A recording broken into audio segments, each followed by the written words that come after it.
मेरा नाम है अर्जुन सिंह रमेश सिंह सिकलकर, जो जिसकी हत्या हुई है वो मेरा बड़ा भाई है भजन सिंह रमेश सिंह सिकलकर।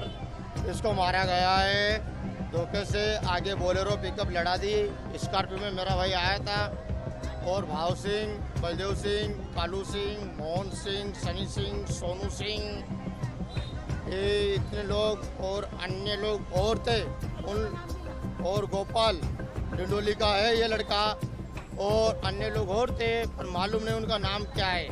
आगे से एक गाड़ी लगाई, पीछे से एक गाड़ी लगाई, तलवार से इन लोगों ने हाथ अलग पाँव अलग ये सब कर दिया है। ये मारने वाले कौन दिखेगा? ये सब ताड़ी का धंधा, दारू का धंधा, मटन सुअर का धंधा, ये इनका यही धंधा है सब। और घर के अंदर 20 लोगों को पाल के रखते हैं और एक भी भाव की औलाद नहीं है इसके अंदर सब, और ये भाव के सब आदमी हैं। भाव पूरी गैंग चलाता है। સ્ટેશન વિસ્તારમાં લક્ષ્મીનારાયણ મંદિરની સામેના ભાગે એક હત્યાનો બનાવ બન્યો છે, જેમાં ભજન સરદાર કરીને એક વ્યક્તિ છે જે મૂળ પાંડેસરાના રહેવાસી છે, એ પોતાની બહેનને અહીંયા મળવા માટે આવ્યા હતા.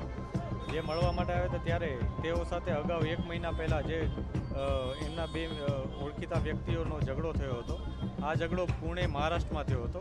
તે વખતે જે આરોપીઓ છે એ લોકોએ જે ભોગ બનનાર છે એને આરોપીઓને એક કિરપાણ કે અન્ય કોઈ ધારદાર વસ્તુથી ઈજા પહોંચાડેલી હોવાની પ્રાથમિક માહિતી છે, અને એ બાબતનો ગુસ્સો રાખી અને બદલો લેવા માટે આજે આ લોકોએ જે ભોગ બનનાર છે ભજન સરદાર એને ઘેરીને અને તલવારના ઘા મારીને મૃત્યુ નિપજાવેલ છે. આરોપીઓ ત્યારે અહીંયાથી ભાગી ગયા હતા તરત જ, અને પોલીસ અત્યારે તેઓની ધરપકડ કરવાની કોશિશ કરી રહી છે. કોઈ પણ બનાવ જે આવો હત્યાનો હોય, જાહેરમાં હોય અથવા અન્ય કોઈ પણ જગ્યાએ હોય, તે ગંભીર જ છે.